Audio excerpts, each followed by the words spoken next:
What's up guys, it's Kristen here today with my review of The Gracekeepers by Kirsty Logan. So first off, this is a book that I don't know what genre exactly to classify it as. I found it to be very unique. The Gracekeepers is set in this very grim dystopian world where most of the earth has been covered by water and there's just little islands and pockets of land left. So for most people, life is a daily struggle over what meager resources are left, and the world has become divided between those who still live on land and they're called the landlockers versus those who live their lives at sea and they are called the damplings. Obviously those who still live on land are much more privileged, and so the damplings must do business with the landlockers and sell whatever commodities or wares they have. And so the story follows a group of damplings who are circus performers, and they perform for the landlockers in exchange for food and money. And throughout the novel you get the perspective of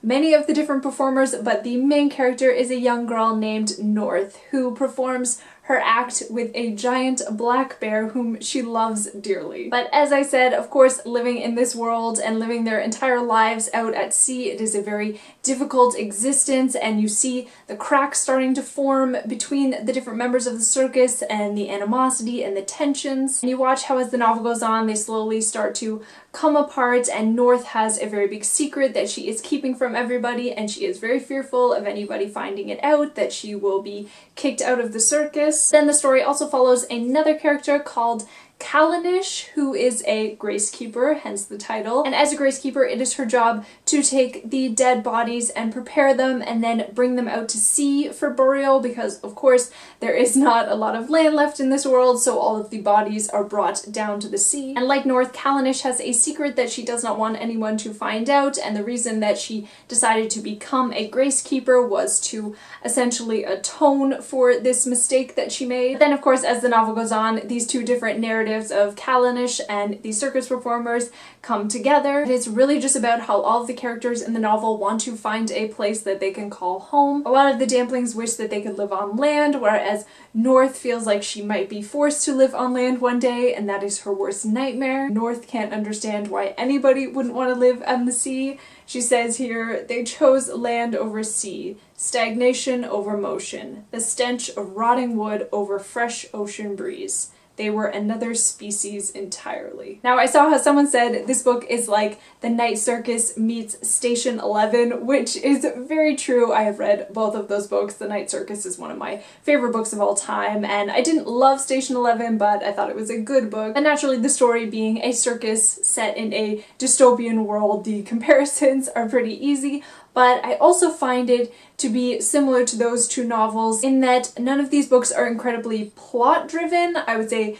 The Night Circus is all about the world building, and Station 11 is more about the character development, which are two of the main things in The Gracekeepers, where you can imagine this basically drowned world, and Kirsty Logan just brings it to life in all of its grimness, then also the beauty of it as well, and you get to hear from all the different characters in the novel and how they are experiencing this world, and there's only little hints every now and again of what the wider problems in the world are. And so I've seen a lot of people critique The Night Circus and Station 11 and The Gracekeepers for similar things in that they're all very quiet novels, they're very slow moving, which is something that I happen to love in books, and I thought it was just hauntingly beautiful. I did not want to leave this world, but I can see how it might not be for everybody. One of the things I found really interesting though was I was reading an interview with the author Kirsty Logan, and she talked about how one of the major themes that she wanted to bring up in the novel was the fluidity of gender and sexuality, because it is set in this incredibly divided world where you are either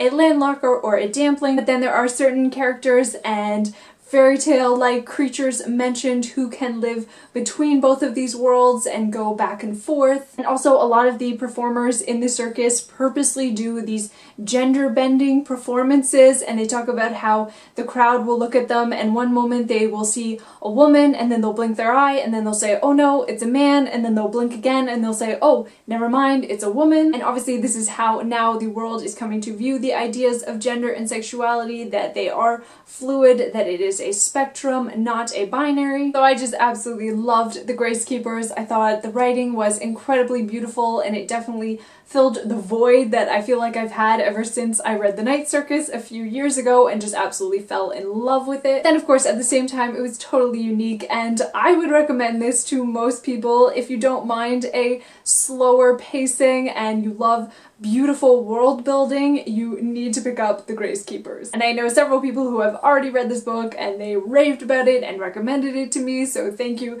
to everybody who thought I should pick it up. I absolutely loved it, but of course I would love to hear more from you guys in the comments down below if you have already read it or you're just interested in it. Thank you so much for watching, and I'll see you again soon. Bye!